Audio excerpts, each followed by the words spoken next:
펜타곤의 복도는 밤이 깊을수록 더 조용해지는 곳이었습니다.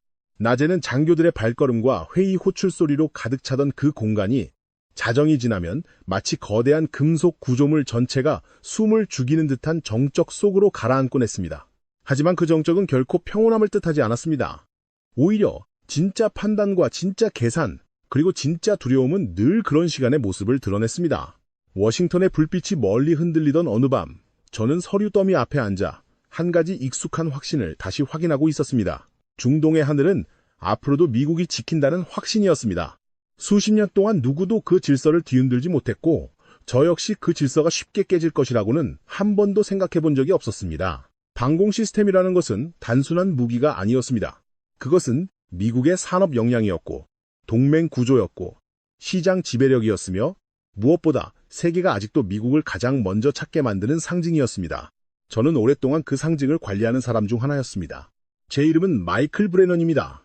저는 국방안보협력국에서 거의 평생을 보낸 사람이었습니다. 숫자로 말하면 28년이었고 체감으로 말하면 한 시대였습니다. 그동안 제가 상대했던 것은 단순한 계약서가 아니었습니다. 하나의 무기체계가 어떤 나라의 안보 구상 안으로 들어가는 순간 그 나라는 10년, 20년, 때로는 그보다 더 길게 미국과 묶이게 됩니다. 부품 공급이 이어지고 정비체계가 붙고 훈련이 이어지고 데이터와 신뢰와 정치가 그 위로 겹겹이 쌓입니다. 저는 그 구조를 누구보다 잘 이해하고 있었습니다. 어떤 나라는 전투기를 사면서 사실상 외교 방향을 함께 결정했고 어떤 나라는 미사일을 도입하면서 자국군의 교리까지 미국식으로 바꾸었습니다. 겉으로는 무기 판매였지만 실제로는 질서의 판매였습니다. 그리고 중동은 그 질서가 가장 오래, 가장 강하게 작동해온 공간이었습니다. 제가 미국 방산을 하나의 운명처럼 받아들이게 된 것은 우연이 아니었습니다. 제 아버지 로버트 브레넌은 레이시온에서 32년을 일했습니다. 미사일 시스템 엔지니어로 출발해 결국 중동 판매 담당 부사장까지 올라간 사람이었습니다. 저녁 식탁에는 늘 기술 이야기와 계약 이야기, 그리고 중동 정세 이야기가 함께 올라왔습니다. 아버지는 미사일의 유도 방식과 탐지거리만 설명한 것이 아니라 왜 특정 국가가 미 국제 방공 체계를 사야 하는지, 왜 그것이 단지 군사장비 선택을 넘어 정치적 결속을 의미하는지도 제게 가르쳤습니다. 할아버지 윌리엄 브레넌 역시 방산업계와 무관한 삶을 살지 않았습니다. 저는 어려서부터 자연스럽게 이런 말을 들으며 자랐습니다. 미국 무기를 사는 나라는 우리 체계 안으로 들어오는 나라다. 그 말은 제게 거의 신조처럼 남았습니다. 저는 조지타운 대학교에서 국제안보를 공부했고 해군 장교로 복무한 뒤 다시 펜타곤의 민간 영역으로 돌아왔습니다. 제게 미국 방사는 직업이기 전에 세계를 읽는 방식이었습니다. 중동 시장은 특히 그랬습니다. 그 지역에서 미국이 차지하는 무게는 단순한 점유율 수치로도 충분히 설명되지만 실제로는 숫자보다 훨씬 컸습니다. 연간 수십조 원 규모의 무기 판매가 이어졌고 그중 상당 부분은 방공과 관련돼 있었습니다. 패트리어트는 단지 하나의 무기 체계가 아니었습니다. 그것은 오랜 실전 기록과 정치적 신뢰, 그리고 미국이라는 국가 브랜드가 결합한 결과물이었습니다. 다른 경쟁자가 아주 없었던 것은 아닙니다. 러시아가 있었고 유럽도 일부 영역을 차지하고 있었습니다. 그러나 중동의 핵심 국가들이 장기적으로 의지하는 체계는 여전히 미국 중심이었습니다. 이유는 간단했습니다. 성능만이 아니라 지속성 때문이었습니다. 전시에 움직일 수 있는 공급망, 동맹국 간 연동성, 위기 상황에서 정치적 보증까지 제공할 수 있는 나라는 결국 미국뿐이라고 여겨졌기 때문입니다. 그 틀 안에서 저는 오래 일했고 시간이 흐를수록 오히려 더 확신하게 됐습니다. 미국의 자리를 대체할 수 있는 나라는 쉽게 나오지 않을 것이라고 말입니다. 그래서 한국이라는 이름이 처음 진지하게 제 보고서 위에 올라왔을 때 저는 그것을 하나의 작은 변주 정도로 받아들였습니다. 한국은 분명 인상적인 산업국가였습니다. 반도체와 조선, 자동차와 전자 분야에서 놀라운 속도를 보여준 나라였습니다. 육상 장비 분야에서도 존재감을 넓혀가고 있었습니다. 하지만 방공미사일은 다른 문제라고 저는 생각했습니다. 그 영역은 오랜 시간의 시험과 실패, 알고리즘의 축적과 복잡한 교전 환경 속 실전 경험이 모두 응축되어야 비로소 경쟁력을 갖는 분야였습니다. 누군가가 좋은 공장을 가지고 있다고 해서 하루아침에 신뢰할 수 있는 방공체계를 만드는 것은 아니라고 믿었습니다. 그래서 어느 월요일 아침 제이슨 밀러가 브리핑 자료를 넘기며 한국이 아랍에미리트의 중거리 지대공 체계를 제안했다고 보고했을 때도 저는 커피잔을 내려놓지 않은 채 고개만 살짝 들었을 뿐이었습니다. 한국이요? 제가 그렇게 되묻자 제이슨은 조심스럽게 고개를 끄덕였습니다. 성능 자료도 꽤 공격적으로 제시했고 현지 반응도 예상보다 진지하다고 했습니다. 하지만 그 순간 제 머릿속에서 떠오른 것은 단 하나였습니다. 실전 기록이 있느냐 하는 질문이었습니다. 없다는 대답을 듣는 순간 저는 그 보고를 사실상 끝난 문제로 간주했습니다. 제 판단은 매우 전형적인 워싱턴식 판단이었습니다. 실전이 없는 체계는 카탈로그 속 숫자에 불과하다는 생각 말입니다. 시험장에서 표적기를 맞히는 것과 실제 전장 환경에서 대량의 목표를 분산 추적하고 전자전과 교란, 통신 지연, 압박된 지휘 상황 속에서 반응하는 것은 전혀 다른 문제였습니다. 패트리어트는 그 차이를 피로 증명한 체계였습니다. 물론 미국 내부에도 오래된 논쟁과 한계는 존재했습니다. 그렇다고 해도 중동의 바이어들이 결국 미국을 택하는 이유는 분명했습니다. 위기의 순간에 검증된 것을 원하기 때문이었습니다. 저는 한국 체계가 가격 경쟁력을 무기로 접근했을 것이라고 추정했고 UAE가 단지 협상용 카드로 활용하는 것일 가능성이 높다고 생각했습니다. 그 정도는 중동 고객들이 자주 쓰는 방식이었습니다. 우리 가격을 깎기 위해 다른 선택지를 들이밀고 정치적 존재감을 키우기 위해 새로운 공급자를 검토하는 척하는 일 말입니다. 그때까지만 해도 저는 그 움직임을 진짜 위협으로 보지 않았습니다. 그런데 몇 주 뒤 같은 사안이 다시 올라왔을 때 분위기가 달랐습니다. 이번에는 단순 관심이 아니라 실사였습니다. 그것도 형식적인 방문이 아니라 꽤 큰 대표단이 움직인다는 보고였습니다. 공군 쪽 고위인사까지 포함된다는 말이 나오자 저는 그제야 손에 쥐고 있던 컵을 책상에 내려놓았습니다. 중동 국가들은 가격 협상 하나를 위해 그렇게 움직이지 않습니다. 그 정도 규모라면 이미 내부적으로 상당한 검토가 진행 중이라는 뜻이었습니다. 더 불편했던 것은 우리 측 제안에 대한 UAE의 반응이 이전과 다르다는 보고였습니다. 열의가 줄고 있다는 표현이 문서 안에 들어있었습니다. 저는 그 문장을 한동안 바라봤습니다. 패트리어트에 대해 미온적이라는 표현은 제게 단순한 시장 신호가 아니었습니다. 그것은 구조적 균열의 전조처럼 느껴졌습니다. 아버지 세대부터 이어져 온 질서 속에서 그런 반응은 거의 불경에 가까운 일이었습니다. 누군가가 미국 방공체계를 더 이상 유일한 선택지로 보지 않는다는 뜻이었기 때문입니다. 저는 곧바로 관련 자료를 직접 확인하겠다고 지시했습니다.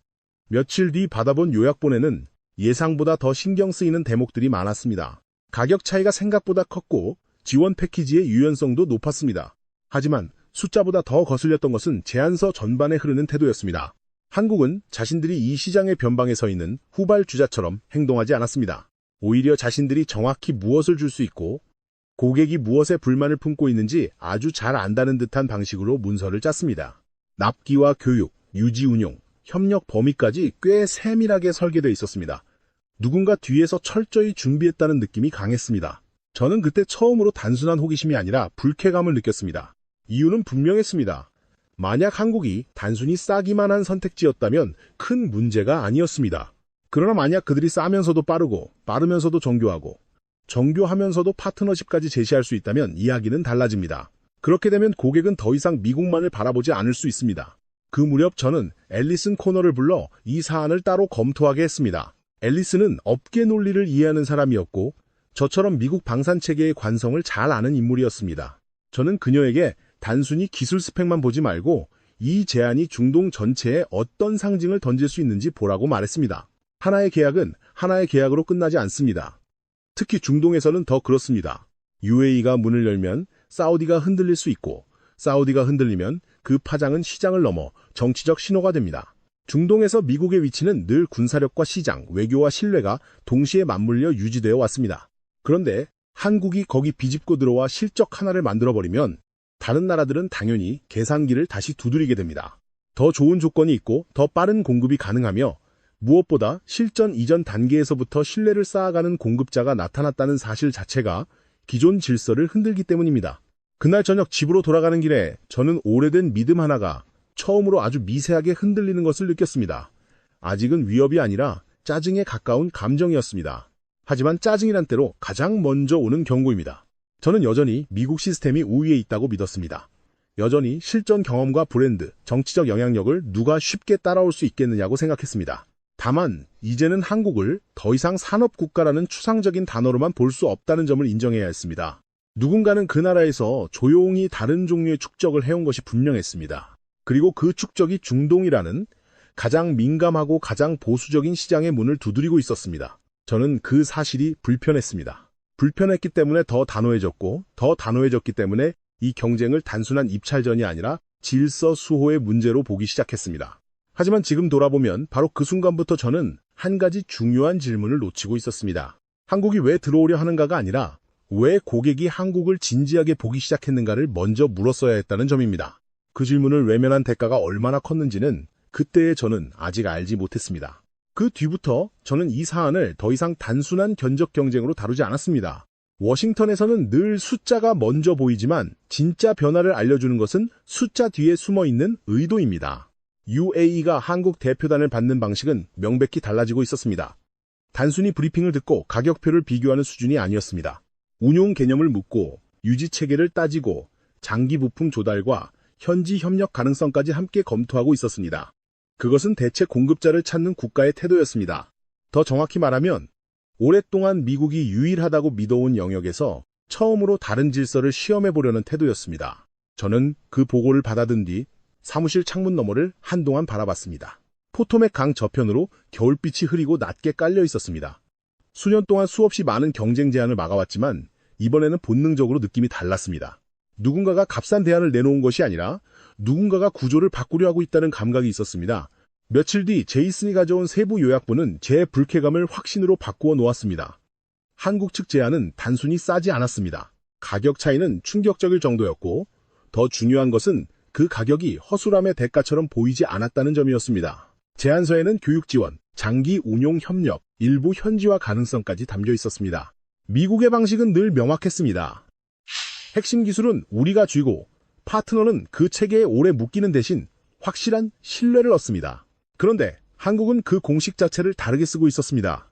훨씬 낮은 가격으로 들어오면서도 상대국이 단지 구매자에 머물지 않도록 설계하고 있었습니다.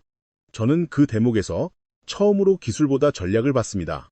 이것은 단순한 수출이 아니라 관계 설계였습니다.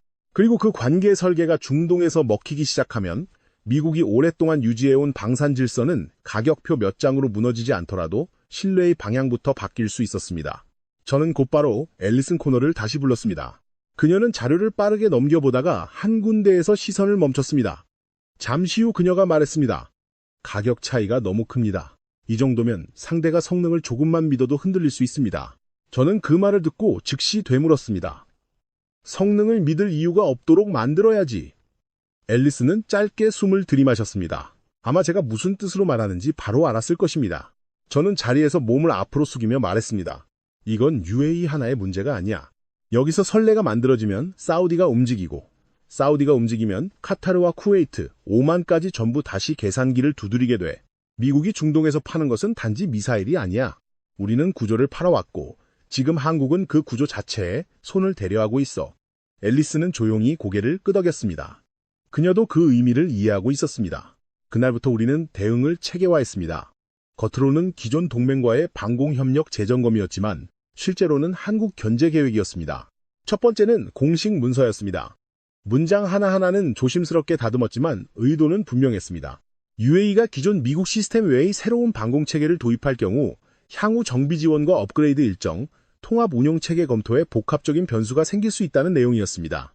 노골적인 위협처럼 보이지 않도록 최대한 기술적 표현을 사용했지만 우리 모두 그 문서가 사실상 어떤 뜻인지 알고 있었습니다. 미국이 보장해온 장기 지원의 안정성을 흔들 수 있다는 신호였습니다. 두 번째는 비공식 채널이었습니다. 싱크탱크 연구원, 상원 보좌진, 업계 분석가들 사이로 한국 방공체계의 한계를 지적하는 평가가 흘러나가게 했습니다. 실전 미검증, 독자 기술의 완성도 불확실, 장기 부품 조달 위험, 지역 통합 운용상의 변수, 사실과 과장이 섞여 있었습니다.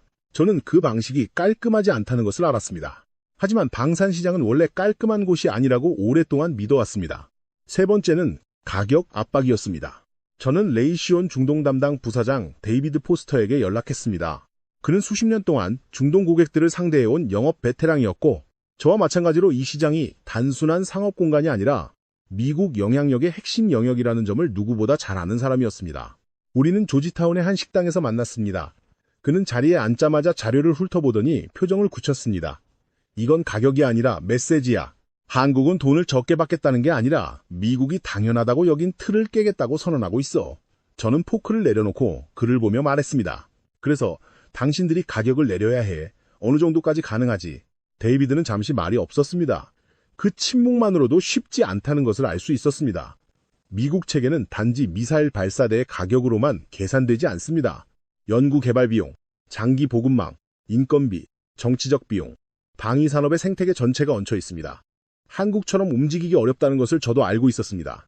하지만 알고 있으면서도 저는 압박을 멈추지 않았습니다. 질서를 지키는 데 필요하다면 불편한 계산도 감수해야 한다고 생각했습니다. 문제는 시간이 흐를수록 제가 막으려는 대상이 점점 더 선명해졌다는 점이었습니다. 처음에는 한국이 가격으로만 밀어붙인다고 생각했습니다. 하지만 추가 보고를 볼수록 그 인상은 조금씩 바뀌었습니다. UAE 실무진이 좋게 보는 이유 중 하나는 한국팀의 반응 속도였습니다. 질문을 보내면 대답이 빠르게 왔고 요구 조건이 바뀌면 수정안도 빨랐습니다. 중동 국가들이 늘 불만을 품는 것은 단지 미국 무기의 높은 가격만이 아닙니다. 느린 절차와 복잡한 승인 체계, 지나치게 경직된 협력 방식도 자주 문제로 지적됩니다. 그런데 한국은 바로 그 지점을 파고들고 있었습니다. 더 낮은 가격, 더 빠른 의사소통, 더 유연한 협력 방식. 저는 그것이 단순한 비즈니스 감각 이상의 것이라는 점을 인정하고 싶지 않았지만 동시에 그 위험을 정확히 느끼고 있었습니다. 상대가 우리보다 덜 무겁다는 사실은 때로 치명적인 장점이 됩니다. 그 무렵 저는 UAE 측 인사와 직접 만나기로 했습니다. 점심 식사를 겸한 자리였지만 본질적으로는 압박이었습니다. 상대는 하마드 알 누아임이 대령이었습니다. 그는 겉으로는 매우 공손했지만 질문을 받을 때마다 시선을 피하지 않는 사람이었습니다. 그런 유형의 군인은 늘 조심해야 합니다. 말은 부드럽지만 이미 내부적으로 결론을 내린 경우가 많기 때문입니다. 저는 천천히 본론으로 들어갔습니다. 우리는 오랜 신뢰관계를 유지해왔고 방공체계는 단지 구매 가격만으로 결정해서는 안 된다고 말했습니다. 이어서 새로운 시스템 도입이 기존 지원 구조에 예기치 않은 복잡성을 만들 수 있다는 점을 조심스럽게 전달했습니다. 그는 잠시 물잔을 내려다보다가 차분하게 대답했습니다. 브레넌 씨, 저희도 잘 알고 있습니다. 하지만 합리적 비용으로 동일한 수준의 안보를 확보할 수 있다면 그것도 국가의 책임입니다. 저는 그 문장을 듣는 순간 속으로 이를 악물었습니다. 동일한 수준이라는 표현이 특히 거슬렸습니다. 그 말 속에는 이미 비교가 끝났다는 뉘앙스가 담겨 있었기 때문입니다. 저는 마지막 카드처럼 실전 검증 문제를 꺼냈습니다. 그때 하마드 대령이 아주 짧게 말했습니다. 도박인지 아닌지는 결과가 말해줄 겁니다. 그 한 문장이 자리를 떠난 뒤에도 제 머릿속에 오래 남았습니다. 몇 달 뒤 UAE의 공식 발표가 나왔을 때 저는 그 보도자료를 2번 읽었습니다. 혹시 어딘가 표현을 잘못 이해한 것은 아닌지 확인하고 싶었던 것입니다. 하지만 문장은 분명했습니다. 한국 체계 도입, 숫자도 선명했고 구조도 선명했습니다. 제이슨이 사무실 문 앞에서 잠시 말을 고르는 표정으로 서 있었습니다. 저는 굳은 목소리로 말했습니다. 됐어. 이제부터는 설치 단계에서 뒤집는다. 계약이 체결됐다고 모든 것이 끝난 것은 아니었습니다. 방산 계약은 문서에 서명하는 순간보다 실제 배치 과정에서 더 많은 문제가 생깁니다. 지형 적응, 통합 시험, 인력 교육, 현지 운용 여건, 부품 조달, 예상치 못한 결함. 특히 사막 기후는 장비를 쉽게 용서하지 않습니다. 저는 그 틈을 노릴 수 있다고 생각했습니다. 그래서 펜타곤 내부에 별도의 태스크포스를 꾸렸습니다. 이름은 그럴듯하게 붙였습니다. 중동 방공 파트너십 강화팀. 그러나 우리끼리는 모두 알고 있었습니다. 실제 임무는 한국 체계의 약점을 찾고 필요하다면 그 약점을 더 크게 보이게 만드는 것이었습니다. 팀은 작지만 날카롭게 구성했습니다. 앨리슨이 현장 지휘를 맡고 기술 파트에는 레이시온 출신 자문 인력을 붙였습니다. 외교 채널과 정보 분석 담당도 포함시켰습니다. 그들이 아부다비에 상주하며 할 일은 명확했습니다. 첫째, 설치 과정을 면밀히 관찰할 것. 둘째, UAE 군 실무진이 미국 시스템의 안정성과 익숙함을 계속 체감하도록 만들 것. 셋째, 한국 체계가 실제 운용 단계에서 어떤 작은 실수라도 보이면 그것을 즉시 보고하고 기록할 것. 저는 출국 전날 앨리슨을 불러 마지막으로 말했습니다. 직접적으로 싸우려 들지 마. 그러면 역효과야. 대신 그들이 스스로 불안을 느끼게 만들어 패트리어트가 얼마나 익숙하고 안정적인지 계속 상기시켜. 그리고 한국 기술진이 조금이라도 흔들리는 장면이 있으면 절대 놓치지 마. 앨리슨은 평소처럼 담담하게 대답했습니다. 알겠습니다. 그러다 문을 나서기 직전 잠시 멈춰서더니 제게 물었습니다. 만약 그들이 정말 괜찮다면요? 저는 생각할 틈도 없이 답했습니다. 그럴 리 없어. 제 입에서 그 말이 나오는 순간 어쩌면 저는 스스로를 설득하고 있었는지도 모릅니다. 아부다비에서 첫 보고가 올라온 것은 생각보다 빨랐습니다. 한국 기술진이 대규모로 입국했고 현장 배치가 예상보다 빠르게 시작되고 있다는 내용이었습니다. 저는 당연히 그 인력이 많을수록 관리가 느슨해질 것이라고 생각했습니다. 그러나 앨리슨의 후속 보고는 제 예상을 비껴갔습니다. 팀 전체가 놀랄 만큼 준비되어 있다는 말이 붙어 있었습니다. 단순히 기술자 수가 많은 것이 아니라 역할 분담이 촘촘하고 현지 기술진과의 소통까지 미리 준비해 왔다는 것이었습니다. 특히 몇몇 핵심 인력은 기초 수준이지만 아랍어까지 익혀왔다고 했습니다. 저는 그 대목에서 짧게 코웃음을 쳤습니다. 언어 몇 마디 한다고 미사일이 더 잘 날아가는 것은 아니라고 생각했습니다. 하지만 앨리슨은 덧붙였습니다. UAE 측 실무진들은 그런 태도에 꽤 크게 반응하고 있습니다. 현지에서 존중받고 있다고 느끼는 것 같습니다. 그 말은 불편했습니다. 미국 체계는 너무 익숙해진 나머지 때때로 그런 감정을 가볍게 넘깁니다. 당연히 우리를 선택할 것이라는 태도 말입니다. 그런데 후발주자가 그 틈에서 성실함과 세밀함으로 신뢰를 쌓는다면 그것은 단순한 이미지 문제가 아니라 장기적인 관계의 방향을 바꾸는 문제일 수 있었습니다. 며칠 후 앨리슨이 또 하나의 장면을 전했습니다. 현장 식당에서 한국 측 팀장과 우연히 마주쳤는데 그가 먼저 말을 걸어왔다는 것입니다. 미국에서 오셨죠? 궁금한 것이 있으면 언제든 현장을 보셔도 됩니다. 저는 그 말을 전해 듣고 잠시 의아했습니다. 보통은 경계하거나 숨기려 합니다. 특히 경쟁 관계가 분명한 상황이라면 더 그렇습니다. 그런데 그는 오히려 보여주겠다고 했습니다. 제 첫 반응은 순진하다는 것이었습니다. 그러나 앨리슨의 목소리는 묘하게 달랐습니다. 부차관보님, 그 사람은 순진해 보이지 않았습니다. 오히려 자신 있다는 느낌이었습니다. 그 보고를 받은 그날 밤, 저는 한동안 잠을 이루지 못했습니다. 자신감은 때로 숫자보다 위험합니다. 특히 준비된 사람이 보이는 자신감은 그렇습니다. 결국 저는 직접 아부다비로 가기로 했습니다. 현장을 눈으로 확인하지 않고서는 안 된다고 느꼈기 때문입니다. 사막 공기가 공항 출구에서부터 몸을 눌렀습니다. 그 열기는 워싱턴의 겨울과 완전히 다른 세계였습니다. 차를 타고 설치 구역으로 향하는 동안 창밖에는 낮은 건물과 먼지 섞인 빛, 멀리 흔들리는 뜨거운 공기가 이어졌습니다. 저는 이동 중에도 계속 질문을 던졌습니다. 지연은 없나? 결함은 보고됐나? 현지 반응은 어떤가? 앨리슨은 침착하게 답했습니다. 아직까지 중대한 기술적 결함은 발견되지 않았고 진행 속도는 예정보다 빠르다고 했습니다. 저는 그 말을 듣고도 쉽게 믿지 않았습니다. 빠르다는 것은 종종 무리하고 있다는 뜻이기도 하니까요. 하지만 첫 번째 포대 현장에 도착했을 때 제 눈에 들어온 것은 분주함이 아니라 정돈이었습니다. 차량 배치와 작업 동선, 케이블 정리, 통제 차량 주변의 움직임이 생각보다 정밀했습니다. 가장 거슬렸던 것은 어수선함이 없다는 점이었습니다. 큰 팀이 움직이면 늘 혼선의 흔적이 남기 마련인데 그 현장에는 그런 흔적이 거의 보이지 않았습니다. 그때 처음으로 한국 측 팀장 김도현을 보았습니다. 그는 키가 큰 사람은 아니었지만 현장에 자연스럽게 녹아있는 사람이었습니다. 안전모와 작업복이 낯설지 않았고 손끝과 시선이 모두 사무실보다 현장에 익숙한 사람처럼 보였습니다. 그는 예의 바르게 인사했지만 지나치게 낮추지 않았습니다. 오히려 이미 해야 할 일을 정확히 아는 사람의 담백함이 있었습니다. 저는 그에게 일부러 전자전 대응과 추적 체계에 관한 까다로운 질문을 던졌습니다. 그가 대답을 얼버무리거나 과장되게 포장하면 그 자리에서 실체를 가늠할 수 있으리라 생각했습니다. 그런데 그의 답은 짧고 정확했습니다.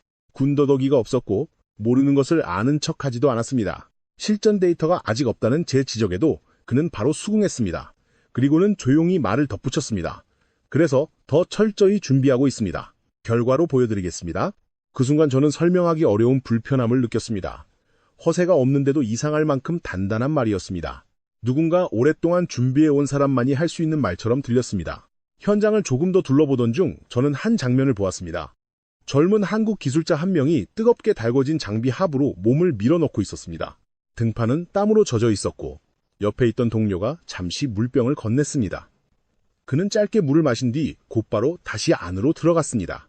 특별할 것 없는 장면처럼 보일 수도 있습니다. 현장에는 늘 그런 사람들이 있으니까요. 그러나 이상하게도 그 장면은 오래 남았습니다. 말로 자신감을 과시하는 대신 그냥 해야 할 일을 계속하는 사람들. 그리고 그들 위에 서 있는 팀장도 같은 결을 가진 듯 보였습니다. 그날 숙소로 돌아오는 길에 앨리슨이 조심스럽게 말했습니다. 아직 결론을 내리긴 이르지만 이 사람들은 생각보다 훨씬 준비되어 있습니다. 저는 창밖으로 사막의 붉은 석양을 보며 한동안 대답하지 않았습니다. 인정하고 싶지 않았지만 제 안의 확신은 아주 미세하게 다시 흔들리고 있었습니다. 다만 저는 그 흔들림을 아직 의심이 아니라 불쾌감으로 부르기로 했습니다. 그렇게 해야만 다음 싸움을 계속할 수 있었기 때문입니다. 하지만 지금 돌아보면 바로 그때부터 저는 처음으로 깨닫기 시작했던 것 같습니다. 우리가 상대하고 있는 것은 단순한 후발주자가 아니라 오래 침묵한 끝에 준비를 마친 경쟁자일지도 모른다는 사실을 말입니다. 그날 이후 저는 아부다비 현장을 보고도 제 결론을 바꾸지 않으려 애썼습니다. 사람이 한 번 세운 확신은 사실보다 오래 버티는 법입니다. 특히 그 확신이 자신의 경력과 체면, 그리고 자기가 속한 체계 전체를 지탱해온 믿음과 연결되어 있을 때는 더 그렇습니다. 저는 워싱턴으로 돌아가는 비행기 안에서도 스스로에게 같은 말을 반복했습니다. 설치가 빠르다고 해서 실전이 되는 것은 아니다.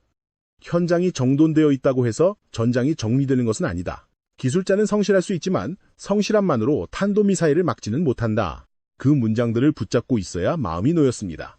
그렇지 않으면 사막 현장에서 제가 본 것들을 설명할 다른 언어가 없었기 때문입니다. 그런데 워싱턴에 돌아온 뒤에도 아부다비에서 올라오는 보고서는 제 불편한 감정을 조금도 덜어주지 않았습니다. 오히려 그 반대였습니다. 첫 번째 포대의 설치 완료 예상 시점이 확정됐다는 보고를 받았을 때 저는 숫자를 잘못 읽은 줄 알았습니다. 패트리어트 기준으로라면 상상하기 어려운 일정이었습니다. 저는 즉시 앨리슨에게 전화를 걸어 다시 확인했습니다. 그녀는 차분한 목소리로 말했습니다. 일정은 맞고 중간 검수도 문제없습니다. 저는 여전히 믿지 못했습니다. 사막 환경에서는 늘 예상치 못한 문제가 생깁니다.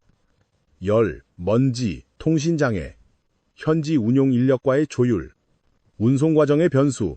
그런데 한국팀은 그런 변수들을 마치 이미 계산했다는 듯 흘려보내고 있었습니다. 가장 저를 괴롭힌 것은 기술적 하자가 보고되지 않는다는 사실이었습니다. 완벽한 시스템이란 없습니다. 어떤 체계든 어딘가에서 지연이 생기고 수정이 필요하고 적어도 과정이 매끄럽지는 않습니다. 그런데 아부다비에서는 중대한 결함이 좀처럼 잡히지 않았습니다.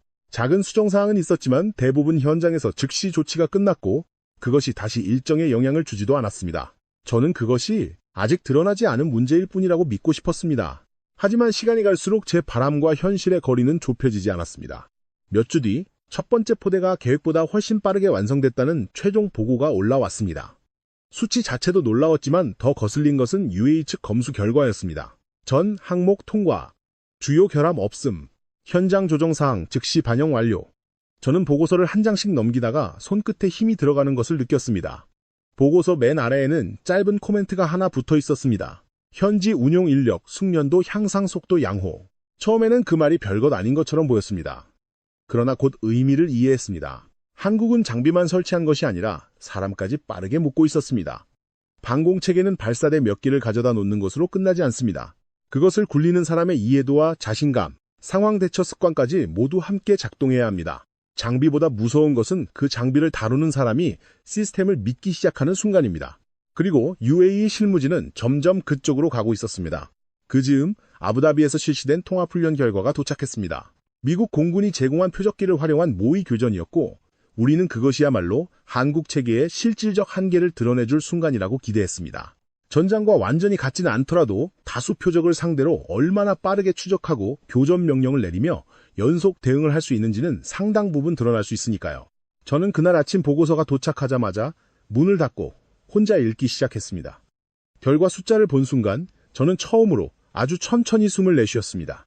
기대했던 종류의 실수는 보이지 않았습니다. 오히려 일부 항목은 우리 쪽 평가관조차 예상을 수정해야 할 만큼 좋다는 내용이 붙어 있었습니다. 특히 동시 다중 표적 처리와 반응 시간 부분이 문제였습니다. 방공에서 몇 초는 단순한 숫자가 아닙니다. 그 몇 초 안에 도시가 살고 죽습니다. 그런데 한국 체계는 훈련 환경에서 이미 우리가 익숙하게 기준으로 삼아온 속도보다 앞서는 반응을 보여주고 있었습니다. 저는 그 평가 문장을 몇 번이나 다시 읽었습니다. 문장을 바꾸어 해석해보려 했지만 뜻은 달라지지 않았습니다. 일부 항목에서 동등하거나 상회, 그것은 장식용 표현이 아니었습니다. 그날 밤 집에서 캐서린이 제 얼굴을 보고 물었습니다. 요즘 계속 표정이 어둡네. 무슨 일 있어? 저는 와인잔을 들어올리다가 한참 뒤에야 입을 열었습니다. 한국 무기가 생각보다 괜찮을지도 몰라. 캐서린은 제 대답보다 제 목소리에 더 놀란 듯 했습니다. 그녀는 오랫동안 제 곁에서 제가 방산 이야기를 어떻게 해왔는지 알고 있었습니다. 제가 누군가를 칭찬할 때조차 늘 계산과 거리를 두는 편이라는 것도 알고 있었습니다. 그런데 그날 제 말에는 계산보다 인정이 먼저 섞여 있었습니다. 물론 저는 곧바로 한 문장을 덧붙였습니다. 그래도 실전은 다르지. 그 한 문장은 거의 주문처럼 제 입에서 나왔습니다. 저는 아직도 마지막 방어선을 붙들고 있었습니다. 시험은 시험일 뿐이다. 전장은 다른 공간이다.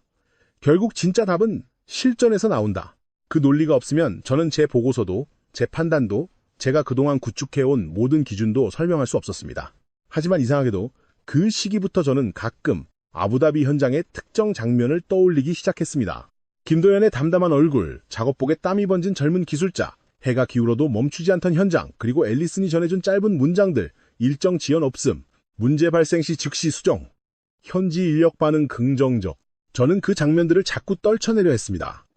대신 새로운 비공식 평가 문건을 정리했고 한국 체계의 구조적 한계를 강조하는 논리를 주변에 더 넓게 뿌렸습니다. 전자전 환경의 불확실성, 장기 운용 신뢰성, 공급망 지속성, 실제 교전 경험 부족. 저는 그것을 경쟁력 방어라고 불렀지만 지금 돌아보면 그것은 이미 흔들리는 확신을 외부의 소음으로 덮으려는 시도에 가까웠습니다. 더 시끄럽게 말하면 내가 틀리지 않은 것처럼 보일 수 있다고 믿었던 것입니다. 그러나 현실은 그런 방식으로 멈추지 않았습니다. 그리고 그날이 왔습니다. 워싱턴 시간으로 늦은 오후였습니다. 저는 자택 서재에서 상원 군사위원회 보고 자료를 정리하고 있었습니다. 2주 전 직접 제출한 문건 일부를 다시 손보고 있었고 중동 방공시장의 안정성을 강조하는 대목을 정리 중이었습니다. 전화가 울렸습니다. 긴급 회선이었습니다. 지금 즉시 합동정보실로 들어오셔야 합니다. 이란이 대규모 발사를 시작했습니다. 처음 그 말을 들었을 때 저는 반사적으로 이스라엘 방향을 먼저 떠올렸습니다. 하지만 차를 몰아 펜타곤으로 향하는 동안 추가 보고가 들어왔고 상황은 더 복잡했습니다. 다종의 발사체가 동시에 날아오고 있었고 일부 궤적은 UAE 영공 접근 가능성이 높다는 것이었습니다. 심장이 빠르게 뛰기 시작했습니다. 정보실 문을 열고 들어간 순간 실내의 긴장감이 피부에 닿는 듯 했습니다. 모니터와 대형 스크린, 장교들의 짧은 보고, 억눌린 목소리, 수치가 실시간으로 바뀌는 화면, 그런 공간은 늘 위기 속에서 가장 솔직해집니다. 누구도 허세를 부릴 틈이 없고 믿고 싶었던 것도 믿기 어려워집니다. 프랭크 달 대령이 저를 발견하고 메인 스크린 앞으로 불렀습니다. 붉은 표식들이 이란 서부에서 떠오르고 있었습니다. 탄도미사일, 순항미사일, 드론, 종류도 궤적도 제각각이었고 그 제각각이 오히려 더 위협적이었습니다. 방공망 입장에서는 상대가 단일한 방식으로 들어오는 것보다 복합적으로 밀려오는 편이 훨씬 어렵습니다. 분석관은 이미 대략적인 숫자를 읽고 있었습니다. 총 발사체 수, 분류, 예상 경로. 저는 숫자보다 그 다음 문장에서 숨이 막혔습니다. UAE, 방향 진입 가능 표적 다수. 곧이어 또 다른 보고가 들어왔습니다. 기존 패트리어트 포대는 제한적 가동 상태, 실질적 주 교전 임무는 한국 체계가 맡을 가능성 높음. 그 말을 듣는 순간 제 안에서 두 가지 감정이 동시에 일어났습니다. 하나는 방산 경력 전체를 지배해온 반사적 불신이었습니다. 아직 실전이 없다. 정말 버틸 수 있나? 다른 하나는 훨씬 즉각적이고 인간적인 공포였습니다. 만약 저기서 실패하면 그것은 제 판단이 맞았다는 증명이 아니라 수많은 민간인이 위험해진다는 뜻이었습니다. 저는 그 순간 처음으로 제가 막으려 했던 시스템이 성공하기를 바라게 되었습니다. 너무 늦은 종류의 바람이었습니다. 첫 교전이 시작됐을 때 정보실 안은 과장 없이 숨조차 아껴 쓰는 분위기였습니다. 화면 위에 붉은 표식이 내려오고 파란 표식이 올라갔습니다. 누군가 짧게 시간을 불렀고 몇 초 뒤 천유격 확인이라는 말이 나왔습니다. 작은 웅성거림이 있었지만 누구도 안심하지 않았습니다. 하나 맞췄다고 끝나는 상황이 아니었기 때문입니다. 문제는 그 다음부터였습니다. 표적들이 묶음으로 들어오기 시작했습니다. 하나의 포대가 감당해야 하는 숫자가 늘어났고 지휘관들의 목소리도 짧아졌습니다. 저는 손바닥이 식어가는 것을 느꼈습니다. 파란 표식들이 끊기지 않고 올라갔고 붉은 표식은 하나씩 사라졌습니다. 그 장면은 이상하게도 너무 정확해서 오히려 비현실적으로 보였습니다. 전장에서 완벽은 존재하지 않는다는 믿음이 너무 강했기 때문입니다. 그런데 화면 속 응답은 제가 알고 있던 방공체계의 피로와 망설임, 지연 같은 것을 거의 보여주지 않았습니다. 프랭크가 아주 낮은 목소리로 중얼거렸습니다. 이거 진짜 되는 건가? 저는 아무 말도 하지 못했습니다. 제가 할 수 있는 일은 화면을 보는 것뿐이었습니다. 가장 긴장된 순간은 다수의 탄도 표적이 거의 동시에 도시 쪽으로 내려올 때 찾아왔습니다.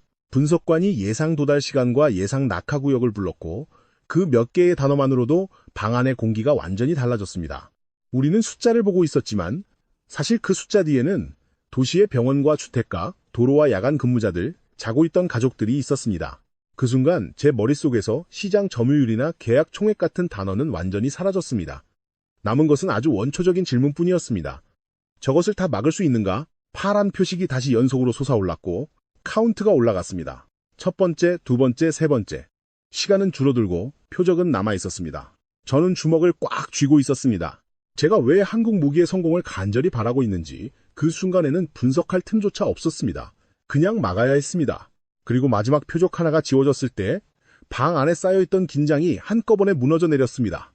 누군가는 숨을 깊게 내쉬었고, 누군가는 고개를 숙였고, 누군가는 책상 끝을 잡은 손을 천천히 놓았습니다. 저는 그대로 서 있었습니다. 다리에 힘이 빠진 채로. 최종 집계가 정리되는 동안 정보실은 오히려 더 조용했습니다. 모두가 이미 결과를 알고 있는 듯 했지만 그 결과를 공식 숫자로 듣는 순간의 무게는 전혀 달랐습니다. 총 교전 대상, 실제 요격수, 실패 항목 여부, 반응 시간, 하나씩 읽혀내려가는 숫자를 들으며 저는 제가 알고 있던 기준이 눈앞에서 다시 쓰이고 있다는 것을 깨달았습니다. 가장 가슴을 친 것은 단순한 비율 자체보다 실패의 유형이었습니다. 의도하고 쏜 것은 맞췄고 시스템 자체의 교전 실패는 사실상 없었다는 보고, 그것은 단순히 운이 좋았다는 식으로 넘길 수 있는 결과가 아니었습니다. 프랭크가 제 쪽을 보고 물었습니다. 패트리어트 최고 실전 기록이 어느 정도였지? 저는 답을 알고 있었고 그 답을 말하는 순간 제 목소리가 얼마나 낯설게 들렸는지도 기억합니다. 그 숫자는 더 이상 기준이 아니었습니다. 화면 위에는 이미 새로운 숫자가 찍혀 있었고 누구도 그것을 부정할 수 없었습니다. 그날 밤 정보실을 나와 복도를 걸을 때 저는 스스로가 다른 사람처럼 느껴졌습니다. 몇 시간 전만 해도 저는 여전히 실전이 오면 모든 것이 정리될 수 있다고 믿었습니다. 실전이 오면 결국 검증된 체계의 가치가 다시 확인될 것이라고 생각했습니다. 그런데 실제로 실전이 오자 확인된 것은 정반대였습니다. 제가 장난감처럼 여기려 했던 체계가 도시를 지켜냈고 제가 보호하려 했던 질서는 그 장면 앞에서 말문을 잃었습니다. 복도 끝 창문에 비친 제 얼굴은 지쳐 있었지만 그보다 더 선명했던 것은 한 가지 기억이었습니다. 사막의 열기 속에서 장비 아래 몸을 밀어넣던 젊은 기술자. 그때는 그저 성실해 보인다고만 생각했습니다. 그러나 이제는 알 것 같았습니다. 어떤 결과는 회의실에서 만들어지지 않습니다. 그런 숫자는 브리핑 문장 안에서 태어나지 않습니다. 그것은 누군가가 보이지 않는 곳에서 수년 동안 쌓아올린 태도와 습관, 포기하지 않는 기준 위에서만 나옵니다. 그날 밤 저는 처음으로 그것을 인정할 수밖에 없었습니다. 집에 돌아왔을 때는 새벽이 깊어 있었습니다. 캐서린은 거실불을 켜둔 채 소파에서 잠들어 있다가 문소리에 눈을 떴습니다. 저는 넥타이도 제대로 풀지 못한 채 그대로 주저앉았습니다. 그녀가 무슨 일이냐고 묻자 저는 아주 짧게 대답했습니다.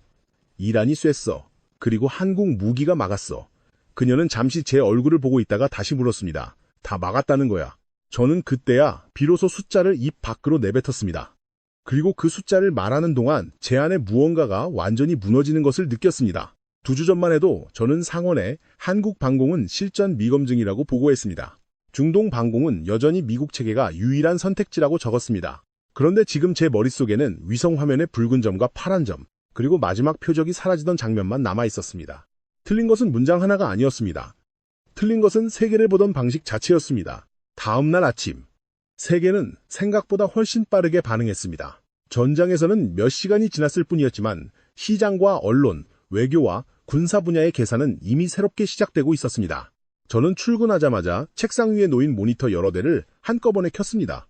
국제 뉴스, 업계 전문지, 정보 브리핑, 중동 각국의 반응 보고서가 거의 동시에 올라오고 있었습니다. 처음 몇 줄만 읽어도 분위기를 알 수 있었습니다. 이것은 단순한 전술적 성공 사례로 소비되지 않았습니다. 모두가 같은 질문을 던지고 있었습니다.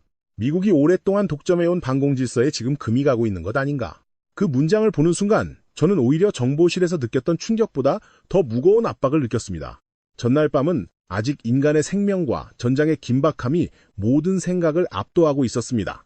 하지만 아침이 오자 그 결과가 어디까지 번져갈지 계산해야 하는 시간이 시작된 것입니다. CNN은 비교적 신중한 어조를 유지했지만 그조차도 핵심을 피해가지는 못했습니다. 한국산 방공체계가 대규모 복합 공격을 상대로 인상적인 실전 성과를 기록했다는 식의 제목이 떴고 뒤이어 유럽 군사 전문 매체들은 훨씬 더 직설적인 표현을 쓰기 시작했습니다. 몇몇은 패트리어트와의 비교를 아예 제목에 넣었고 어떤 곳은 아시아 방산의 시대가 본격적으로 열리고 있다는 식으로 의미를 확대했습니다. 저는 그런 기사들을 읽으며 자꾸만 문장을 붙잡고 싶어졌습니다. 아직 이르다. 한 번의 전투로 질서 전체가 바뀌는 것은 아니다. 그러나 그런 반론은 제가 스스로를 안심시키기 위해 꺼내는 말에 가까웠습니다. 방산시장에서 한 번의 실전은 때로 10년의 브로셔보다 무겁습니다. 특히 그 한 번이 대규모 공격을 상대로 이뤄졌고 결과가 분명하며 전 세계가 그것을 동시에 지켜봤다면 더 그렇습니다. 많은 나라들은 더 이상 광고 문구를 먼저 보지 않습니다. 누가 진짜 상황에서 사람을 지켰는가를 먼저 봅니다. 전날 밤, 그 질문의 답이 너무 선명하게 나와버렸습니다. 중동에서 올라오는 반응은 더 노골적이었습니다. 사우디 국방 관련 라인에서 한국 체계에 대한 검토가 급격히 진전될 수 있다는 보고가 먼저 들어왔고, 이어 이라크와 쿠웨이트, 오만 쪽에서도 관심 신호가 포착됐습니다. 아직 공식 계약이 체결된 것도 아니고 당장 모든 나라가 미국 체계를 버리겠다는 뜻도 아니었습니다. 하지만 문제는 방향이었습니다. 방향이 한번 꺾이면 이전으로 되돌리는 것은 쉽지 않습니다. 특히 중동 국가들은 안보 환경이 유동적일수록 더 빠르게 배우는 법입니다. 그들은 다른 나라의 실수를 통해서도 배우고 다른 나라의 성공을 보면 곧바로 자국에 대입해 계산합니다. 이번에는 그 계산이 아주 단순했습니다. 더 낮은 비용, 더 빠른 배치, 그리고 실전에서 드러난 반응 속도와 요격 성과. 그 공식은 너무 명확해서 굳이 긴 설명이 필요 없었습니다. 저는 사무실 창밖을 바라보다가 한동안 자리에서 움직이지 못했습니다. 중동 시장 전체가 무너진 것은 아니었습니다. 그러나 분명히 균열이 시작됐고 그 균열은 미국의 말보다 빠르게 퍼지고 있었습니다. 그날 오전 데이비드 포스터에게서 전화가 왔습니다. 평소에 그 자신만만한 목소리가 아니었습니다. 그는 인사말도 길게 하지 않았습니다. 사우디 소식 봤지? 나는 방금 추가 보고 받았어. 이러면 끝이야. 그의 말은 평소보다 짧고 거칠었습니다. 저는 일부러 감정을 누르고 차분한 척 대답했지만 사실 속으로는 이미 같은 결론을 떠올리고 있었습니다. 사우디가 움직이기 시작하면 이야기가 달라집니다. 사우디는 단순한 고객이 아닙니다. 그 나라의 선택은 다른 나라들의 정치적 안전장치가 되기도 하고 시장의 방향을 보여주는 신호가 되기도 합니다. 사우디가 한국 체계를 진지하게 검토한다는 사실만으로도 카타르나 쿠웨이트 실무진은 기존 조건을 다시 들여다볼 명분을 얻습니다. 오만이나 바레인 같은 나라들 역시 더 이상 미국만을 유일한 틀로 보지 않게 됩니다. 데이비드는 말끝마다 믿을 수 없다는 반응을 반복했지만 저는 그의 말에서 점점 더 분명한 두려움을 들었습니다. 이건 단지 한국이 한 번 잘한 게 아니야. 고객들이 이제 비교하기 시작한 거야. 그 말은 정확했습니다. 그리고 한 번 시작된 비교는 절대로 예전처럼 미국이 정해준 기준 안에서만 진행되지 않을 것이었습니다. 펜타곤 내부 공기도 빠르게 달라졌습니다. 전날 밤만 해도 모두가 교전 자체에 집중하느라 기술적 감탄과 안도의 감정이 앞섰습니다. 그러나 하루가 지나자 질문의 결이 달라졌습니다. 왜 우리가 이 변화를 이렇게 늦게 읽었는가? 왜 실전이 오기 전까지 한국 체계를 여전히 변방의 대안 정도로만 봤는가? 왜 우리는 가격과 공급 구조, 협력 방식, 배치 속도 같은 요소를 성능 못지않게 중요한 변수로 다루지 않았는가? 어떤 사람들은 아직도 한 번의 사례에 과도한 의미를 부여해선 안 된다고 말했지만 그 말조차 자신감보다는 방어적으로 들렸습니다. 무엇보다 불편했던 것은 제 이름이 이미 몇몇 내부 메모와 대화 속에서 함께 거론되기 시작했다는 점이었습니다. 2주 전 제가 직접 상원 군사위원회에 제출한 보고서가 있었기 때문입니다. 그 보고서는 한국 체계를 실전 미검증 상태로 규정했고 중동 방공의 현실적인 선택지는 여전히 미국이라는 취지로 정리되어 있었습니다. 전날 밤 이후 그 문장은 단순히 오래된 정보가 아니라 정반대의 현실과 충돌하는 기록이 되어버렸습니다. 프랭크 달대령이 복도에서 저를 붙잡고 낮은 목소리로 말했습니다. 상원에서 연락 올 거야. 이미 분위기 심상치 않아. 저는 그 말을 듣고도 겉으로는 별다른 반응을 보이지 않으려 했습니다. 하지만 심장은 분명히 내려앉고 있었습니다. 그는 조금 더 가까이 다가와 덧붙였습니다.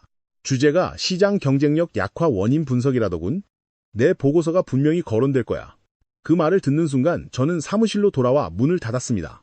책상 위에는 아직 서명이 찍힌 옛 문건 사본이 놓여 있었습니다. 한국 방공 시스템의 구조적 한계. 그 제목을 보는 순간 저는 처음으로 제 행동이 단순한 오판을 넘어설 수 있다는 생각을 분명하게 했습니다. 판단이 틀릴 수는 있습니다. 정보는 늘 불완전하고 세계는 예측대로 움직이지 않습니다. 하지만 문제는 제가 단지 틀린 판단만 한 것이 아니라는 점이었습니다. 저는 그 판단을 지키기 위해 과장된 문건을 흘렸고 동맹국을 상대로 정치적 압박을 가했고 경쟁자를 객관적으로 보지 않기 위해 체계적인 노력을 기울였습니다. 그 결과가 이제 모두의 눈앞에서 드러나고 있었습니다. 비공개 청문회 소집 통보가 공식적으로 도착한 것은 사흘 뒤였습니다. 문서 자체는 짧았지만 그 몇 줄이 제 지난 28년을 통째로 꿰뚫는 것처럼 느껴졌습니다. 최근 중동 방공작전 결과와 미국 방산 수출 경쟁력에 미치는 영향, 관련 보고 작성 및 정책 대응 과정 검토. 저는 책상에 앉은 채 그 문장을 여러 번 읽었습니다. 법률 자문관이 들어와 준비해야 할 사항들을 이야기했지만 솔직히 그 절반도 귀에 들어오지 않았습니다. 이미 결론은 알고 있었기 때문입니다. 청문회는 숫자를 확인하는 자리가 아니라 왜 그런 숫자를 보지 못했는지 묻는 자리가 될 것입니다. 그리고 그 질문의 중심에는 결국 저의 오만과 고집, 그리고 오래된 관성이 놓일 수밖에 없었습니다. 저는 밤늦게까지 예상 질문 목록을 훑었지만 어떤 답변도 스스로를 설득하지는 못했습니다. 한국을 과소평가한 이유가 무엇이냐는 질문에 뭐라고 대답할 수 있을까요? 당시 가용 정보에 근거한 분석이었다고 말할 수는 있겠지만 그것만으로는 부족하다는 것을 이미 알고 있었습니다. 문제는 정보의 부족이 아니라 시선의 왜곡이었으니까요. 청문회 당일, 러셀 상원 빌딩의 복도는 제가 기억하는 것보다 길게 느껴졌습니다. 저는 그 건물에 수없이 드나들었습니다. 예산과 계약, 승인과 보고를 위해 익숙하게 지나던 공간이었습니다.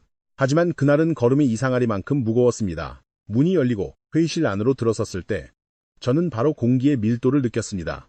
비공개 청문회였지만 분위기는 공개 청문회 못지않게 팽팽했습니다. 위원장인 리처드 스톤 의원이 중앙에 앉아 있었고 양옆에는 여야 의원들이 서류를 넘기고 있었습니다. 제 옆에는 법률 자문관이 자리를 잡았고 맞은편에는 다른 부처와 업계 관계자가 보였습니다. 저는 증인석에 앉으며 문득 이상한 생각이 들었습니다. 지난 수십 년 동안 저는 이 방에 들어올 때마다 늘 설명할 권한이 있는 쪽이라고 생각했습니다. 그러나 그날은 달랐습니다. 저는 설명을 요구받는 쪽이었습니다. 그리고 어쩌면 심판을 받는 쪽이기도 했습니다. 질문은 예상보다 빠르게 핵심으로 들어왔습니다. 스톤 위원장은 제 보고서의 문장을 그대로 읽었습니다. 한국 방공 시스템은 실전 미검증 상태이며 중동 방공은 여전히 미국 체계가 유일한 실질적 선택지다. 당신이 쓴 문장 맞습니까? 저는 짧게 그렇다고 답했습니다. 그러자 그는 곧바로 다음 문장을 꺼냈습니다. 그런데 불과 2주 뒤 한국 체계는 실제 대규모 복합 공격에서 매우 높은 요격 성과를 보였습니다. 그렇다면 당신 보고는 틀린 것입니까? 저는 준비해온 표현대로 당시 가용 정보에 기반한 판단이었다고 말하려 했습니다. 그러나 문장 중간쯤에서 이미 그것이 얼마나 공허하게 들리는지 스스로 느꼈습니다. 결과적으로 틀렸다는 뜻이군요. 위원장의 말은 짧고 무거웠습니다. 저는 결국 그렇다고 답할 수밖에 없었습니다.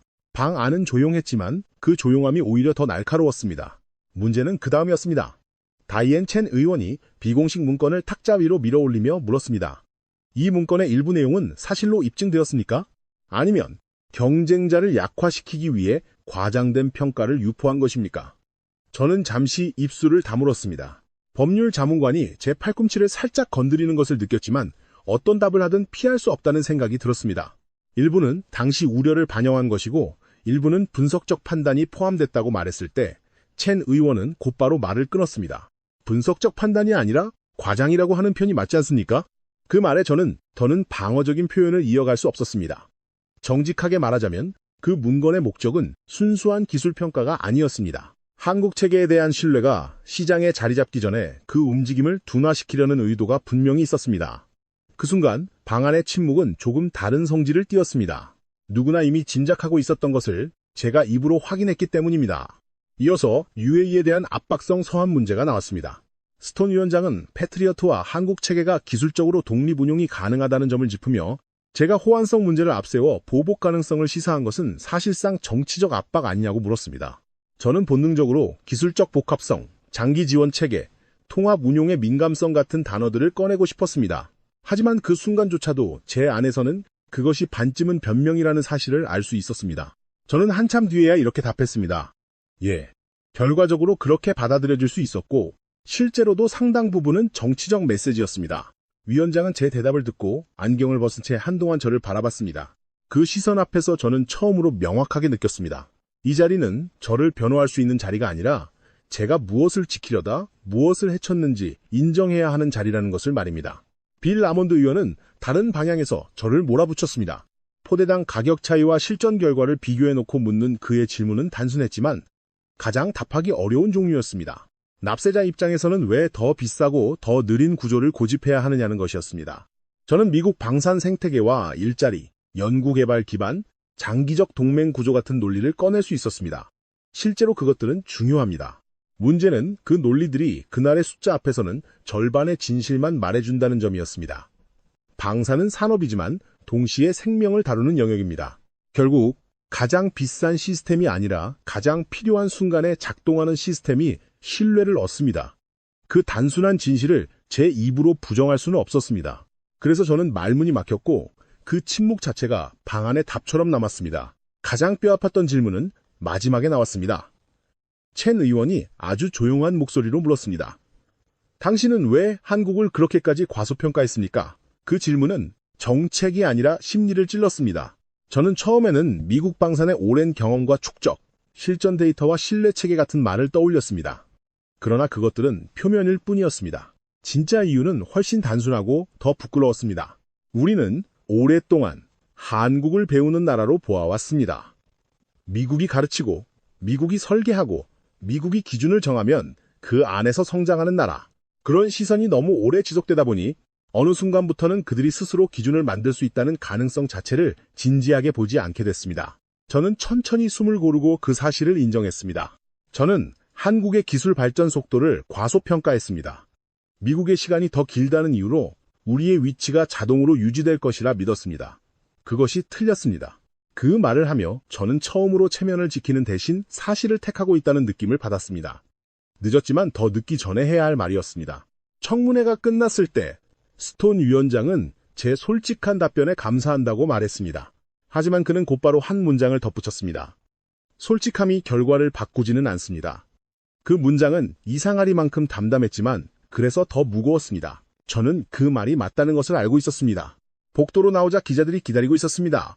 비공개 회의였지만 어떤 질문이 오갔는지는 몰라도 누가 어떤 이유로 불려 들어갔는지는 이미 알려져 있었습니다. 저는 질문을 받지 않은 채 차로 향했습니다. 문이 닫히고 바깥 소리가 차단된 순간 저는 머리를 쓰이대 기댄 채 눈을 감았습니다. 전날 밤 정보실에서 느꼈던 충격과는 전혀 다른 종류의 피로가 밀려왔습니다. 기술적 패배보다 더 무거운 것은 스스로의 시야가 얼마나 좁았는지 인정하는 일이었습니다. 저는 그날 저녁 사직서를 준비하기 시작했습니다. 누군가는 만류할 것이라는 것도 알고 있었습니다. 하지만 이미 마음은 정해져 있었습니다. 그 자리에 계속 앉아 과거의 언어로 미래를 설명할 수는 없다고 느꼈기 때문입니다. 사직서를 제출한 뒤에도 며칠 동안은 이상할 만큼 현실감이 없었습니다. 펜타곤 안에서의 시간은 늘 일정한 속도로 흘러가는 듯 보이지만 막상 그 안에서 밀려나오기 시작하면 자신이 얼마나 오랫동안 하나의 구조 속에서만 세상을 해석해왔는지 뒤늦게 알게 됩니다. 국방부 장관실 쪽에서는 재고를 요청하는 말이 전해졌고 몇몇 동료는 일시적인 파장이니 시간이 지나면 다시 정리될 수 있다고 했습니다. 그러나 저는 그 말들에 더 이상 기대지 않았습니다.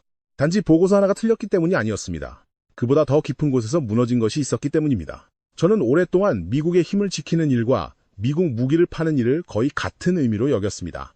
더 정확히 말하면 미국 무기가 팔리는 것이 곧 미국 질서가 유지되는 방식이라고 믿었습니다. 그런데 아부다비 상공에서 벌어진 그 몇 시간은 제게 전혀 다른 질문을 남겼습니다. 정말 지켜야 할 것은 시장 점유율이었는가? 아니면 위기의 순간 실제로 사람을 살릴 수 있는 능력이었는가? 그 질문 앞에서는 지난 28년 동안 너무 당연하게 여겨왔던 많은 것들이 한꺼번에 낡아 보이기 시작했습니다. 퇴직 절차가 진행되는 이 주 동안 저는 매일 아침 포토맥 강변을 걸었습니다. 버지니아 쪽 공기는 워싱턴 중심부보다 약간 더 차갑고 맑게 느껴졌습니다. 캐서린이 가끔 옆에서 함께 걸어주었지만 대체로 저는 말이 없었습니다. 머릿속에는 청문회장의 질문이 계속 맴돌았습니다. 왜 그렇게까지 한국을 과소평가했는가? 왜 경쟁을 있는 그대로 보지 못했는가? 왜 동맹국의 기술 발전을 위협으로만 읽었는가? 시간이 흐를수록 저는 그 질문이 단지 정책 실패에 대한 것이 아니라 제 안에 깊숙이 박혀있던 어떤 습관에 대한 것이라는 사실을 인정하게 됐습니다. 우리는 늘 자신이 만든 기준을 보편적인 기준이라고 믿기 쉽습니다. 특히 오랫동안 정상에 있었던 조직일수록 더 그렇습니다. 어느 순간부터 저는 미국이 오래 해왔다는 사실 자체를 미국이 계속 가장 잘할 것이라는 근거로 바꾸어 버렸습니다. 경험의 길이를 실력의 절대값처럼 다루기 시작한 것입니다. 그러나 현실은 그렇게 단순하지 않았습니다. 어떤 나라는 오랜 경험 속에서 관성을 키우고 어떤 나라는 짧은 시간 동안 압축된 집중과 절실함으로 더 빠르게 배우기도 합니다. 저는 그 차이를 보지 못했습니다. 퇴직 후 워싱턴 외곽으로 거처를 옮긴 뒤 저는 오히려 처음으로 조용하게 한국 방산의 역사를 다시 들여다보기 시작했습니다. 솔직히 고백하자면 그전까지 저는 한국의 성장 경로를 피상적으로만 이해하고 있었습니다.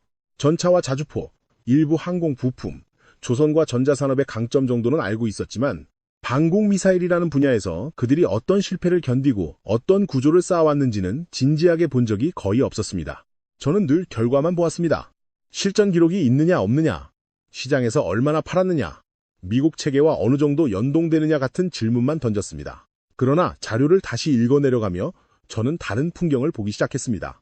미국이 기술 이전을 망설이거나 제한했던 지점들, 그 틈에서 한국이 독자 개발 쪽으로 방향을 틀 수밖에 없었던 맥락, 수많은 시험과 지연, 예산 문제와 내부 회의, 그래도 멈추지 않았던 개발의 시간이 조금씩 이어져 있었습니다. 방공체계를 만든다는 것은 단지 미사일 동체를 만드는 일이 아닙니다. 레이더와 지휘 통제, 표적 식별과 유도 알고리즘, 추진과 탄두, 통신과 전자전 대응이 모두 동시에 맞물려야 합니다. 어느 하나만 모자라도 전체는 신뢰를 얻지 못합니다. 미국은 그것을 오랜 시간에 걸쳐 축적했습니다. 하지만 한국은 더 짧은 시간 안에 그 복잡한 층위를 차근차근 자기 것으로 만들어가고 있었습니다. 그 사실을 저는 너무 늦게 이해했습니다. 제가 가장 오래 붙들고 있던 편견은 실전 경험이 없다는 말이었습니다. 물론 실전 경험은 중요합니다. 그것은 지금도 변하지 않습니다. 그러나 저는 그 문장을 너무 단순하게 사용했습니다. 실전이 없다는 것은 곧 신뢰가 없다는 뜻이라고 말했습니다. 하지만 시간이 지나며 저는 그 문장을 조금 다르게 보게 됐습니다. 실전이 없다는 것은 분명 약점일 수 있습니다. 동시에 오래된 실패의 유산이 없다는 뜻일 수도 있습니다. 어떤 체계는 수십 년 전에 설계된 뼈대를 계속 개량하며 살아남습니다. 그것은 강점이기도 하지만 한계이기도 합니다. 반면 후발주자는 더 늦게 시작했기 때문에 오히려 최신의 교훈을 압축적으로 흡수할 수 있습니다. 저는 그 가능성을 거의 보지 않았습니다. 한국은 오래된 전장의 명성을 내세울 수 없었지만 대신 늦게 출발한 만큼 최신의 문제를 처음부터 더 직접적으로 풀어내려 했습니다.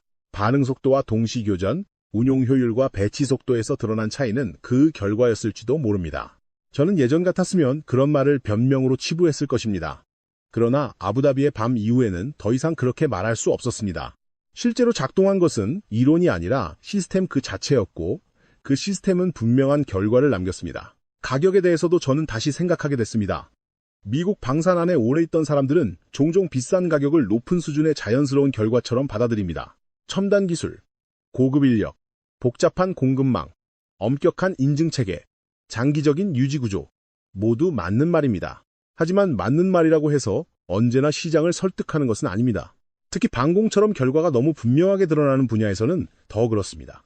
한국의 가격은 한동안 제게 비현실적으로만 보였습니다. 너무 낮아서 그래서 성능도 분명 어디선가 희생했으리라 짐작했습니다. 그러나 시간이 흐를수록 저는 그 가격이 무조건적인 덤핑이 아니라는 점을 인정하게 됐습니다. 제조 효율, 산업구조, 인건비, 공급사슬의 설계, 의사결정 속도, 그 모든 요소가 합쳐지면 같은 수준의 결과를 더 낮은 비용으로 낼 수도 있습니다. 저는 오랫동안 더 싸면서도 더 빨랐고 더 빠르면서도 실제 상황에서 신뢰를 보였습니다. 그 사실은 미국 방산에 불편한 질문을 던집니다. 우리는 정말 더 좋은 무기를 만들고 있었던 것인가? 아니면 오랫동안 더 비싼 구조를 더 당연한 구조처럼 유지해온 것인가? 저는 이제 그 질문을 피할 수 없다고 생각합니다. 가장 견디기 어려운 깨달음은 따로 있었습니다. 저는 미국의 힘을 지키기 위해 한국을 막으려 했다고 스스로를 정당화해왔습니다. 동맹이라 해도 방산에서는 경쟁자일 수 있다고 믿었고 시장을 잃지 않기 위해 강한 압박과 거친 수단을 쓰는 것이 현실이라고 생각했습니다.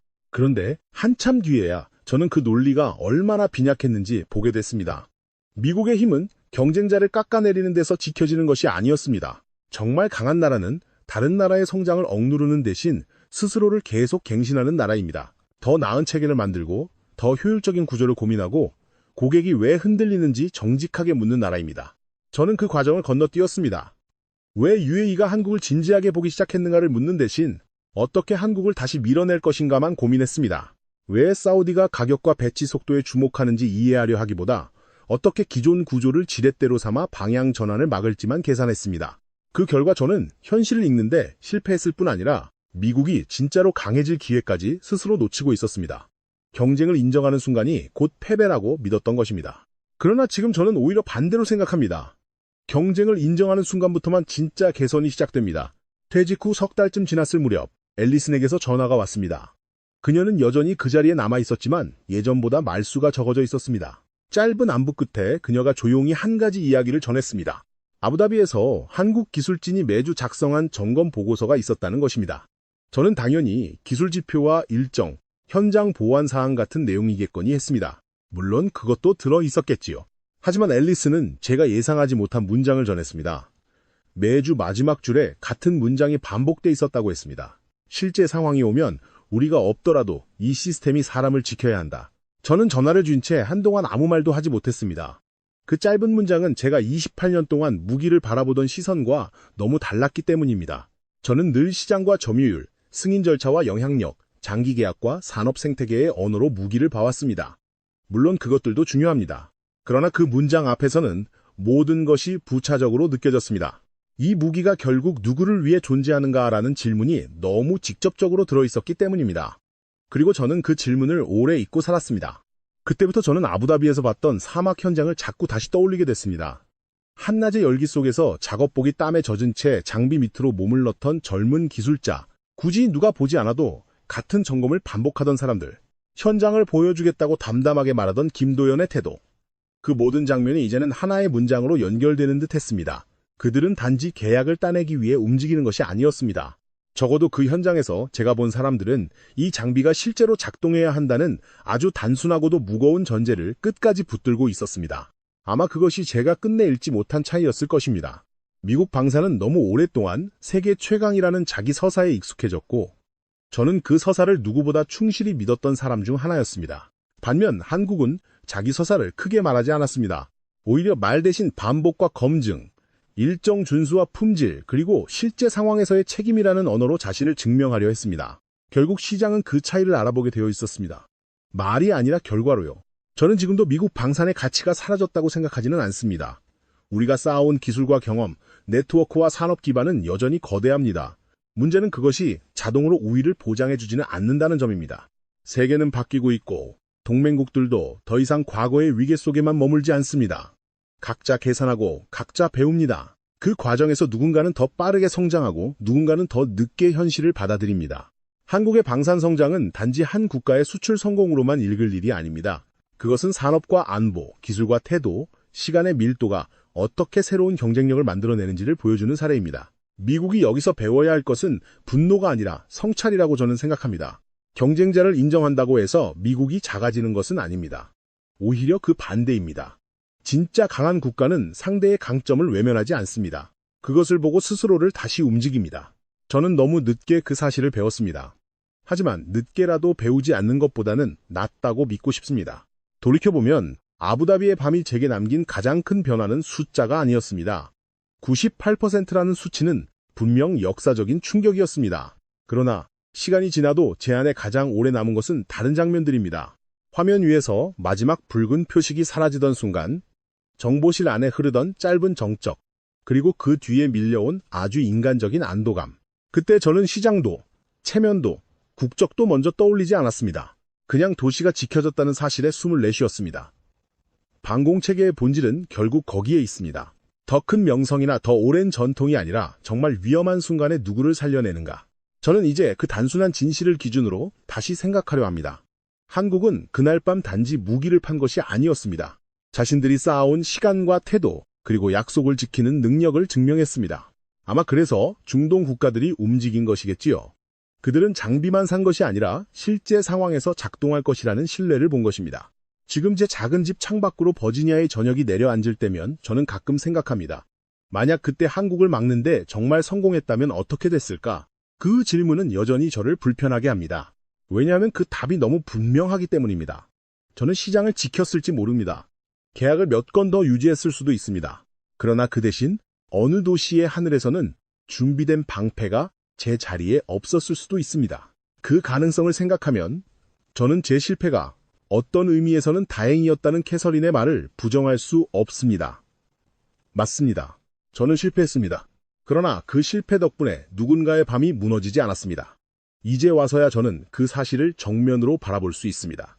그래서 저는 마지막으로 이렇게 말하고 싶습니다. 한국의 방산이 보여준 것은 단순한 기술적 도약이 아닙니다. 그것은 한 나라가 오랫동안 축적한 산업 역량과 현장 감각, 책임 의식, 그리고 조용한 집요함이 어느 순간 세계 질서의 일부를 다시 쓰는 장면이었습니다. 미국은 오랫동안 우리가 최고라고 말해왔습니다. 한국은 긴 시간 동안 그 말에 반박하기보다 자기 시간을 쌓아온 것처럼 보입니다. 그리고 어느 날 밤 가장 중요한 순간에 그 축적이 숫자로, 결과로, 신뢰로 드러났습니다. 저는 그것을 늦게 인정했습니다. 너무 늦게 인정했지만 그렇다고 해서 진실이 달라지지는 않습니다. 이제 저는 그 사실 앞에서 더 이상 고개를 돌리지 않으려 합니다. 진짜 힘은 오래 말했다고 생기지 않습니다. 진짜 힘은 오래 준비했고 가장 중요한 순간에 제대로 작동했을 때 비로소 증명됩니다. 아부다비의 밤이 제게 가르쳐준 것은 바로 그것이었습니다.